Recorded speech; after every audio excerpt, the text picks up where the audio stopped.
Doctor, என் பொண்டாட்டிக்கு என்னதான் ஆச்சு? நேற்றுலேருந்து ஒரே மயக்கம் வாந்தின்னு சொல்லிட்டு இருந்தா. அதனால தான் நேற்று ஆஃபீஸ் போயிட்டு இருந்தேன். இன்றைக்கி ஹாஸ்பிட்டல் கூட்டிகிட்டு வந்தேன். என்னதான் ஆச்சு என் ஒய்ஃப்க்கு? சீக்கிரமாக சொல்லுங்கள் டாக்டர், எனக்கு ஒரே பயமாக இருக்கு. பயப்படுற மாதிரியெல்லாம் ஒன்றுமே கிடையாது சார். கங்க்ராச்சுலேஷன்ஸ், நீங்கள் அப்பாவாக போகிறீங்க. கங்க்ராச்சுலேஷன்ஸ்மா. நிஜமாவா சார்? இந்த நாளுக்காக நாங்கள் 8 வருஷமாக காத்துட்டு இருந்தோம் சார். கடவுள் இருக்காருங்க சார். உங்கள் நல்ல மனசுக்கு அவர் தான் இந்த குழந்தைய உங்களுக்காக கொடுத்துருக்காரு. பத்திரமா பார்த்துக்கோங்க உங்கள் ஒய்ஃபையும் உங்கள் குழந்தையும். ஏன் ஆள்றீங்க? இவ்வளோ நாள் நான் பட்ட கஷ்டத்துக்கு பலன் கிடைச்சிடுச்சு சார். என்னால் இந்த சந்தோஷத்தை அழுகையால் தான் காமிக்க முடியுது. அழாத சாந்தி, நான் என்றைக்குமே உன் கூடவே இருப்பேன், உனக்கு என்ன ஆனாலும். நீங்கள் பத்திரமா போயிட்டு வாங்கம்மா. நெக்ஸ்ட் மந்த் ஒரு ஸ்கேனிங் இருக்குது. 1.5 மந்தில் பண்ணுற ஸ்கேனிங். அதில் தான் குழந்தைக்கு ஹார்ட் பீட் வந்திருக்கா இல்லையான்னு நாங்கள் ஸ்கேன் பண்ணி தெரிஞ்சுப்போம். அந்த டேட் இதில் எழுதியிருக்க. நீங்கள் கண்டிப்பாக அந்த நாள் தவறு விடாமல் வரணும். வரும்போது நல்லா தண்ணி குடிச்சிட்டு வரணும். யூரின் மட்டும் போயிடவே கூடாது. அந்த தண்ணி நிறைய குடித்தாதான் ஸ்கேனிங்கில் நல்லா தெரியும் குழந்தை ஹார்ட் பீட் எல்லாமே. தெரிஞ்சுதா? ஓகே சார், கன்ஃபார்மாக வரும். ஓகேம்மா. அதுக்கு முன்னாடி கொஞ்சம் விட்டமின் டேப்லெட்டால் எழுதியிருக்கேன். இது ரெகுலராக எடுத்துக்கோங்க. 3 மந்த்ஸ்க்கு அப்புறம் நாங்கள் சேஞ்ச் பண்ணுறோம். ஓகேவா? Okay sir. சார், உங்களோட ஃபீஸ்? ஜஸ்ட் 600. இந்தாங்க சார், 600 எடுத்துக்கோங்க. ஓகே, ரிப்போர்ட்ஸ் வாங்கிட்டு போங்க. எவ்ரி டைம் விசிட் பண்ணும்போதும் இந்த ரிப்போர்ட்ஸை மறக்காமல் கையோடு கொண்டு வரணும். சரியா? ஓகே சார், நான் மறக்காமல் கொண்டு வந்துடுறேன். சாந்தி, எனக்கு எவ்வளோ சந்தோஷமாக இருக்குது தெரியுமா? ஆமாங்க, எனக்கும் தான். இனிமே நீ ஓடக்கூடாது, ஆடக்கூடாது, பத்திரமா இருக்கணும். வயத்தில் குழந்தை இருக்குது, அதை ஞாபகத்தில் வச்சுக்கிட்டு உன்னை நீ தான் பத்திரமா பார்த்துக்கணும். நீ இனிமேல் ஒரு வேலை கூட பண்ணக்கூடாது. சரியா? அப்புறம் யாருங்க எனக்கு சோறு பாக்கி போடுவா? வீட்டில் எல்லா வேலையும் பண்ணுவா? நான் எதுக்கு இருக்கேன்? நான் எல்லாமே பார்த்துக்கிறேன். அது சரிங்க, ஒரு விசிட்க்கு அந்த டாக்டருக்கு 600 பே பண்ணணுமா? வேறு என்ன பண்ண சொல்கிற சாந்தி? இது சிட்டியில் ஒரு தடவை விசிட் பண்ணணுன்னா 1000க்கு மேலே தான் கேட்குறாங்க, தெரியுமா? என்னமோ போங்க. இப்போ இருக்கிற விலைவாசிக்கு எங்கே இந்த குழந்தைய பெற்று நம்ம வளர்த்து அதுக்குள்ளே நம்ம வயசே முடிஞ்சிடும் போல. சி, கோலத்தனமாக பேசிக்கிட்டு வீட்டுக்கு கிளம்பு. இன்னும் நிறையவே வேலை இருக்குது நமக்கு. அம்மா இங்கே வாங்க, சீக்கிரமாக வாங்க. அப்பா இங்கே வாங்க. எங்கே போயிட்டீங்க? வீட்டில் எல்லாரும் என்றைக்குமே இங்கேயே உட்காந்துட்ருப்பீங்க, இன்றைக்கி யாரையுமே காணும். என்னடா கூப்பிட்டியா? என்னடா அவ்வளோ அவசரமாக கூப்பிட்டுட்டு இருந்த? என்ன விஷயம்? இவ்வளோ நாளாக நீங்கள் வெயிட் பண்ணிட்டு இருந்த விஷயம் இன்றைக்கி நடந்துடுச்சுமா? நடந்துடுச்சுப்பா. என்ன தெரியுமா? அதை உங்கள் மருமக வாயாலேயே கேளுங்க. சீ போங்க, எனக்கு வெக்கமாக இருக்குது. நீங்களே அத்தை மாமா கிட்ட சொல்லிட்டு வாங்க. அம்மா, நீங்கள் பாட்டியாக போகிறீங்க, அப்பா நீங்கள் தாத்தா பார்க்க போகிறீங்க. அட என் செல்ல மருமகளே, இவ்வளோ பெரிய சந்தோஷத்தை எனக்கு சொல்லியிருக்க. ஆமாம்மா, சீக்கிரமாக ஒரு பேரனையோ பெத்தியையோ பெற்று கொடுத்துட்டேன்னா எங்கள் பாட்டுக்கு எங்கள் கடைசி காலத்தை அதோடு கழிச்சுப்போம். நீங்கள் சும்மா இருங்க, அவள் சீக்கிரமாகவே நம்மளுக்கு பேரனையோ பேத்தியையோ பெற்று கொடுத்துடுவா. சரி சொல்லுமா, உனக்கு குலாப் ஜாமுன் வேணுமா, கேசரி வேணுமா? அத்தை, எனக்கு இப்போதைக்குமே எதுவுமே வேண்டாம். நான் நாளையிலேருந்து கேட்குறேன், நீங்கள் செஞ்சு கொடுங்க. போலி, அப்புறமா இன்னும் வீட்டில் செய்கிற எல்லா பலகாரமும் எனக்கு பண்ணி கொடுங்க. அவ்வளோதானே, என் மருமகளுக்கு பண்ணி கொடுத்துட்டா போச்சு. சரிம்மா, நீ போய் ரூமுக்கு ரெஸ்ட் எடுத்துக்கோ, நாங்கள் கிளம்புறோம்.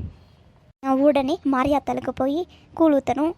அப்புறமா எல்லோருக்கும் அன்னதானம்லாம் பண்ணுறேன்னு சொல்லியிருக்கேன். என் வேண்டுதலெல்லாம் சீக்கிரமாகவே நிறைவேற்றிக்கணும். குழந்தை பிறந்ததுக்கப்புறம் முடியாதுல்ல, ஏன்னா அது கூட நான் விளையாடணும்ல.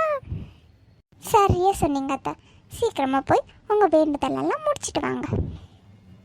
சரி, எனக்கும் கொஞ்சம் வெளியில் வேலை இருக்குது சாந்தி, நீ போய் ரூமில் ரெஸ்ட் எடுத்துக்கோ. சரியா? சரிங்க. அடியே சாந்தி, எழுந்துடுறி. டைம் பார்த்தியா? 8 மணி. நீ இன்னைக்கு பிரேக்ஃபாஸ்ட்டும் பண்ண, லஞ்சு பண்ணி தரல. நான் இன்றைக்கி ஹோட்டலில் தான் சாப்பிடணும். எப்படி தூங்குறா பாரு. அதுக்குள்ளேயுமா விடிஞ்சிடுச்சு? 8 மணி ஆயிடுச்சா என்ன?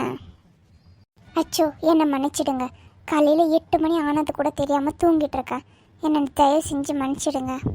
இனிமேல் நாளையிலேருந்து உங்களுக்கு லஞ்சும் பிரேக்ஃபாஸ்ட்டும் சீக்கிரமாகவே பண்ணி கொடுத்துட்றேங்க. உன்னால தான் இன்றைக்கி நான் ஆஃபீஸ்க்கு லேட்டாக போக போகிறேன். நீ செஞ்சு தருவேன்னு எதிர்பார்த்து இவ்வளோ நேரம் ஆயிடுச்சு. நான் கிளம்புறேன், வேலையை பாரு. நேற்று தான் எனக்கு எல்லாமே பண்ணி தருவேன், வீட்டில் எல்லாமே நானே பார்த்துக்கிறேன், நீ ஒரு வேலை கூட செய்யக்கூடாது அப்படி இப்படின்னு சொல்லிட்டு இப்போ இந்த கற்று கற்றுட்டு போகிறானே. ஐயோ எனக்கு ஒரு மாதிரியாவே இருக்கே. எங்கே வாஷ் பேசன்?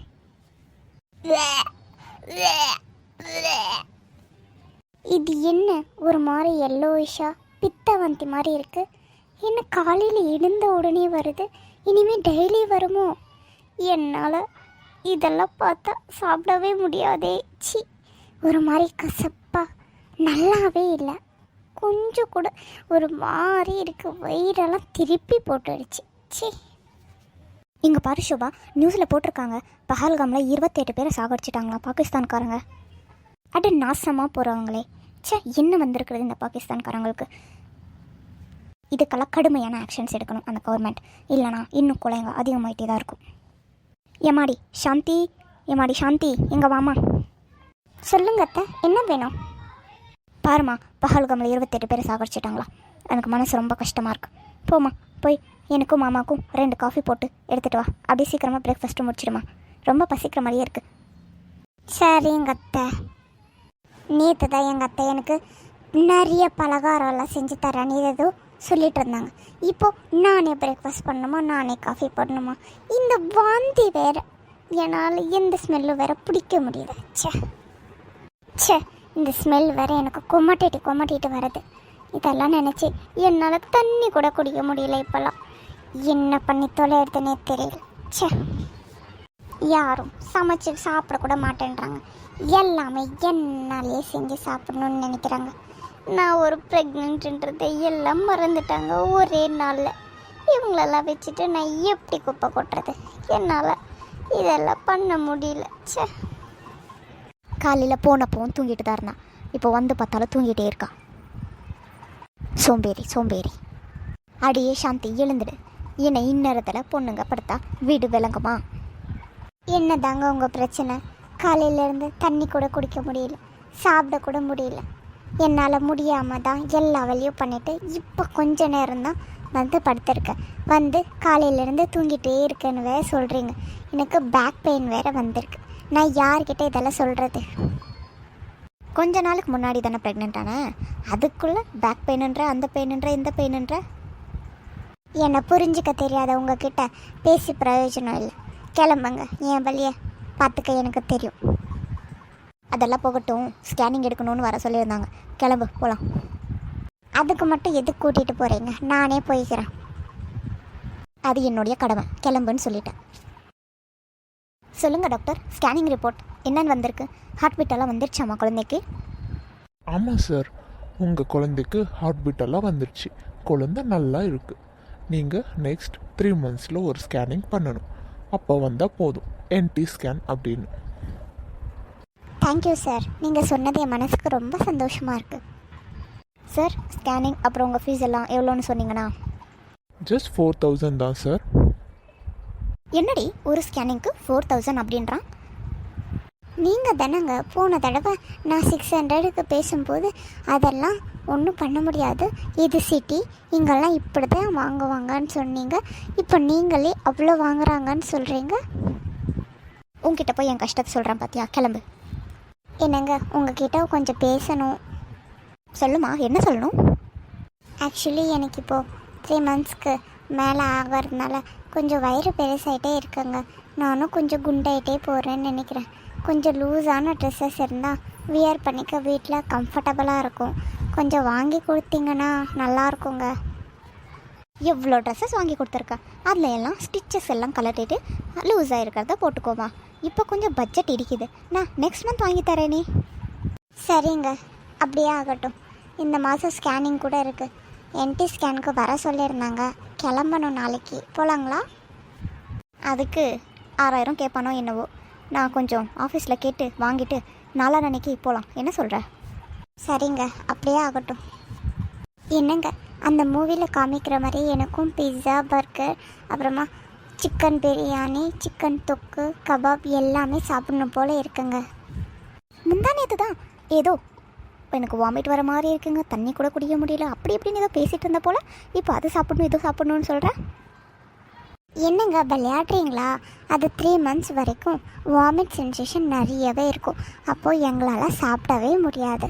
3 months காணதுக்கப்புறம் தான் கொஞ்சம் கொஞ்சமாக எல்லா ஃபுட் மேலேயும் கிரேவிங்ஸ் வரும். அப்புறமா தான் எல்லாத்த மேலேயும் சாப்பிடணும்னு தோணும். இப்போ சாப்பிட்றதுக்கு கூட வாங்கி தர முடியாதா? சொல்லிடுங்க, நான் கேட்கவே போகிறதில்ல. சரி சரி, கோச்சிக்காத, நான் வாங்கி தரேன், கிளம்பு. சார், ஸ்கேனிங் அப்புறம் உங்கள் ஃபீஸ் எல்லாம் எவ்வளோன்னு சொன்னீங்கன்னா? சார், என்டி ஸ்கேனோட ரிப்போர்ட்ஸ் வந்திருக்குன்னு சொல்லியிருந்தீங்க. எப்படி இருக்குது சார் குழந்த? க்ரோத் எல்லாம்? க்ரோத் எல்லாம் நல்லா தான் போயிருக்கு. ஆனால் உங்கள் ஒய்ஃப்க்கு ஹீமோக்ளோபின் லெவல் கொஞ்சம் குறைச்சலாக இருக்குது. நீங்கள் நல்லா சத்தான ஆகாரமாக கொடுக்கணும். இப்போலேருந்து நீங்கள் நல்லா சத்தான ஆகாரம் கொடுத்தா தான் நிறைய ஹீமோக்ளோபின் இருக்கும். டெலிவரி அப்போ எந்த ப்ராப்ளமும் வராமல் இருக்கும். யூஸ்வலி பொண்ணுங்களுக்கு இந்த டைமில் தான் டயபெட்டிஸ் லெவல் கொஞ்சம் அதிகமாக சான்சஸ் இருக்குது. கெஸ்டேஜஸ் டயபெட்டிஸ் அப்படின்னு சொல்லுவோம் நாங்கள். அதுவும் உங்கள் பொண்டாட்டிக்கு இப்போது இருக்குது. அதனால் கொஞ்சம் ப்ரோட்டீன் நிறைய எடுத்துக்கணும். லைட்டாக தான் ரைஸ் எடுத்துக்கணும். No sugar items. Okay, till delivery. அதுக்கப்புறமா போயிடும். அப்புறமா நான் எல்லாம் டேப்லெட்ஸ் மட்டும் எழுதி கொடுத்துருக்கேம்மா. நீங்கள் டில் டெலிவரி வரைக்கும் அயன் டேப்லெட், கால்சியம் டேப்லெட்ஸ் எடுத்துக்கணும். சரியா? நல்லா ஊட்டச்சத்து இருக்கிற பொருட்களாக எடுத்துக்கணும். நல்ல ஆகாரமாக எடுத்துக்கிட்டால் தான் குழந்தையும் நீங்களும் புஷ்டியாக இருக்க முடியும். நிறைய தண்ணி குடிங்கம்மா. இல்லைனா மாத்திரை சாப்பிட்றதுனால யூரின் இன்ஃபெக்ஷன் நிறைய வர சான்சஸ் இருக்குது. Per day 3 liters is must. Okay? Thank you doctor. Okay doctor, நீங்கள் சொன்னதெல்லாம் நான் ஃபாலோ பண்ணுறேன். சாந்தி, ஏன் மூஞ்ச சோகமாக வச்சுட்டு படுத்துட்ருக்கா? எனக்கு கெஸ்டேஷனாக டயபெட்டிஸ் இருக்குன்னு சொல்லிட்டாங்க. அதான் ஆஃப்டர் டெலிவரி போய்டும்னு சொல்லிட்டாங்கல்ல. அதுக்கப்புறமும் நாங்கள் கொஞ்சம் கேர்லெஸ்ஸாக விட்டோன்னா நார்மல் டயபெட்டிஸ் மாதிரி வந்துடுங்க. நான் இது நிறைய பேர் சொல்லி கேள்விப்பட்டிருக்கேன். நீ ஃபுட்டை கொஞ்சம் கண்ட்ரோல் பண்ணிக்கோ. ரைஸ் கொஞ்சம் கம்மி பண்ணிக்கோ. நிறைய ப்ரோட்டீன்ஸ், வெஜிடபிள்ஸ், அப்புறமா கிரெயின்ஸ் எல்லாம் எடுத்துக்கோ. எதுவுமே ஆகாது. சரியா? இதுக்கெல்லாம் யாராவது கவலைப்பட்டுட்ருப்பாங்களா?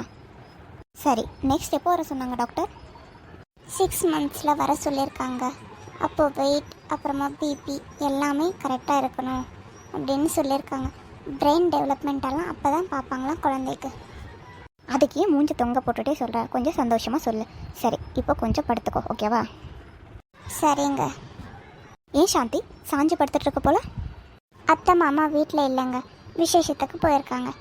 வீடை கூட்டணும், பெருக்கணும், மாப் போடணும், சாமானெல்லாம் கொஞ்சம் இருக்க கழுவணும். யாராவது ஃபுட் செஞ்சு கொடுத்தா சாப்பிட்டுட்டு படுத்துக்கலான்னு தோணுது. பேக் பெயின் வேறு நிறைய. சரிம்மா, கவலைப்படாத, நான் எல்லாமே உனக்கு பண்ணித்தரேன். சரியா? இப்போ தான் நல்ல புருஷனாக இருக்கீங்க. பொண்டாட்டிக்கு சாமான் கழுவி கொடுக்குறது கூட ஒரு விதத்தில் நல்லதாக தான் இருக்குது. பாவம், டெய்லி எவ்வளோ கஷ்டப்பட்டு வீடெல்லாம் பெருக்கிறா. எனக்கு இடுப்பெல்லாம் வலிக்குது ஒரு தடவை பெருக்கிறதுக்கே. பாவம், அவள் டெய்லி பெருக்கி பாத்திரம் கழுவி சமைச்சி வீடெல்லாம் மாப் போட்டு பூஜை பண்ணி எவ்வளோ வேலை பண்ணுறா. அப்பா முடியல. நமக்கு வந்த மாதிரி சமைப்போம். அவள் அளவுக்கு சமைக்க முடியாட்டியும் ஏதோ ஹெல்ப் பண்ணலாம். சாந்தி, எழுந்துடு. உனக்காக நான் சூப் பவுல் கொண்டு வந்திருக்கேன். என்னங்க, நிஜமாவே நீ எங்களுக்காக சமைச்சிருக்கீங்களா? ஆமாம் சாந்தி, உனக்காக தான் சமைச்சிருக்கேன். சாப்பிட்டு பார்த்தா எப்படி இருக்குன்னு சொல்லு. ரொம்ப நன்றிங்க.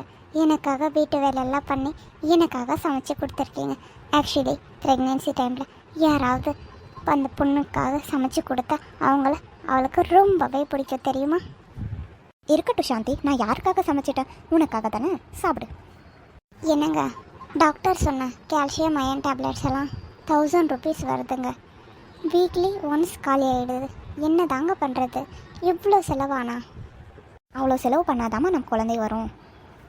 சத்தான ஆகாரமாக சாப்பிட சொல்லியிருக்காங்க. அங்கே ஹீமோக்ளோபின் அதிகரிக்க சுவரொட்டி, அப்புறமா எனக்கு கொஞ்சம் டேட்ஸ், நட்ஸ் எல்லாம் வேணுங்க. எனக்கு தெரியும் உங்களுக்கு ஸ்கேனிங்க்கு இதுக்கே நிறைய செலவாகுது. அப்புறம் இதுக்கெல்லாம் கேட்டால் திட்டுவீங்களோன்னு தான் இவ்வளோ நாள் கேட்காம இருந்தேன். ஆனால் டாக்டரே ஹீமோக்ளோபின் லெவல் அதிகமாக இருந்தால் தான் பேபிக்கும் இவங்களுக்கும் ஹெல்த்தியாக இருப்பாங்க அப்படின்னு சொன்னதுக்கப்புறம் என்னால் கேட்காம இருக்க முடியலைங்க. லூஸு, அதுக்கெல்லாம் நான் கஞ்சத்தனம் பார்க்க மாட்டேன். எல்லாமே வாங்கிட்டு வந்து தரேன், சாப்பிடு. எனக்கு நம்ம குழந்தையும் நீ தான் இம்பார்ட்டண்ட். நம்ம புருஷன் ஒரு பைத்தியக்காரன். எப்போ என்ன பேசுவான்னே தெரியல. ஒரு தடவை செலவாகுதுன்றான், ஒரு தடவை நீ தான் முக்கியன்றான். எப்படியோ வாங்கிட்டு வந்து கொடுத்தா போதும். பேபியோட டெவலப்மெண்ட், பிரெயின் டெவலப்மெண்ட் எல்லாமே நல்லா இருக்குது சார். நீங்கள் ஒன்றும் கவலைப்பட வேண்டியது கிடையாது. நான் சொன்னதெல்லாம் ஞாபகம் இருக்கல. சத்தான ஆகாரம், நல்ல தண்ணி குடிக்கணும், டெய்லி 2 டைம்ஸ் டேப்லெட் எடுத்துக்கணும். அப்புறமா தைராய்டு லெவல் கொஞ்சம் அதிகமாகிட்டே போகுதுன்னு நினைக்கிறேன். தைராய்டு டேப்லெட்டும் எழுதி கொடுத்துருக்கேன். காலையில் எழுந்த உடனே வெறும் வயிற்றில் அதை சாப்பிட்டுட்டு தான் நெக்ஸ்ட் சாப்பாடு சாப்பிடணும். சரியா? சரிங்க டாக்டர். நீ மாதம் மாதம் கரெக்டாக செக்கப்புக்கு வந்துடணுமா? சரிங்க டாக்டர். இனிமே தான் நல்லா வயிறு தெரிய ஆரம்பிக்கும். இப்போ தான் 6 மந்த்ஸ்க்கு ஸ்டார்ட் ஆகிருக்கு. நீங்கள் இனிமேல் கொஞ்சம் லூஸான ட்ரெஸ்ஸஸே போட்டுக்கோங்க. அப்போ தான் உங்களுக்கும் கம்ஃபர்டபுளாக இருக்கும். Okay doctor. என்னங்க, இதுதான் எனக்கு ரொம்ப கம்ஃபர்டபுளாக இருக்குது. நான் இனிமேல் இந்த மாதிரி ட்ரெஸ்ஸஸ் தான் போட போகிறேன் வீட்டில். உனக்கு எது வேணுமோ அதை போட்டுக்கூடா. நீங்கள் ஒன்றும் கவலைப்படாதீங்க. தண்ணி கொஞ்சம் குறைச்சலாக இருக்குன்றதுக்காக தானே குளுக்கோஸ் போட்டிருக்காங்க. இது வாட்டர் லெவலை அதிகமாக்கும். நமக்கு டெலிவரி டேட் கிட்ட வர வர இது ரொம்பவே யூஸ்ஃபுல்லாகும். பரவாயில்ல சாந்தி, நான் தைரியமாக தான் இருக்கேன். சரிங்க. என்னம்மா சாந்தி, எப்படி இருக்க? I am good sir. இன்னும் 1 வீக்கில் டெலிவரி டேட் இருக்குது. உனக்கு வலி வந்தால் பாருமா, 25 the last final due date. அதுக்கு முன்னாடி 2 டேஸ்க்கு முன்னாடி வரைக்கும் பாரு. அதுக்கப்புறமும் பெயின் வரலன்னா நீங்கள் வந்து அட்மிட் ஆகிடுறதுல தப்பே கிடையாது. வாட்டர் லெவல் 10 உள்ளே இருந்திருந்தா நான் இப்போவே சி செக்ஷன் பண்ணணும்னு சொல்லிகிட்ருப்பேன். வாட்டர் லெவல் 10 இருக்குது. இது நார்மல் தான். இன்னும் கொஞ்சம் அதிகரித்தா நமக்கு தான் நல்லதுன்னு தான் குளுக்கோஸ் போட்டிருக்கேன். சரியா? Okay doctor. என்னங்க, எனக்கு ரொம்பவே இடுப்பு வலி, பேக் பெயின், என்னால் சமைக்க கூட முடியலங்க. உங்கள் அம்மாவே எனக்கு சமைச்சிக்க சொல்லிவிடுங்க. பரவாயில்லடா, நான் சொல்லிக்கிறேன் எங்கள் மம்மிக்கிட்ட. நீ போய் ரெஸ்ட் எடுத்துக்கோ. எனக்கு ரொம்பவே கொஞ்சம் இடுப்பு வலிக்கிற மாதிரி இருக்குங்க. நம்ம ஹாஸ்பிட்டல் போயிடுறது தான் நல்லதுன்னு நினைக்கிறேன். நிஜமாவா? சரி, கிளம்பு. என்னம்மா சாந்தி, வாட்டர் நிறைய ப்ரோக் ஆகி கீழே போயிருக்கு. கொஞ்சம் கூட கவனிச்சுக்காமல் இப்போ வந்திருக்கீங்க. சாரி டாக்டர், நான் அது யூரின்னு நினச்சிட்டேன். கவனமாக இருக்கணுமா இல்லையாம்மா? இன்னும் கொஞ்சம் போயிருந்தா கூட திடீர்னு சி செக்ஷன் ஆகிட்ருக்கோம். வலி வர்றதுக்காக நாங்கள் கொஞ்சம் இன்ஜெக்ஷன் எல்லாம் போட்டிருக்கோம். வலி வந்தால் பார்ப்போம், இல்லைனா எமர்ஜென்சி சி செக்ஷன் ஆகிறதுக்கு கூட சான்சஸ் இருக்குது. நீ பேனிக் ஆகாமல் இருக்கணும். Okay doctor.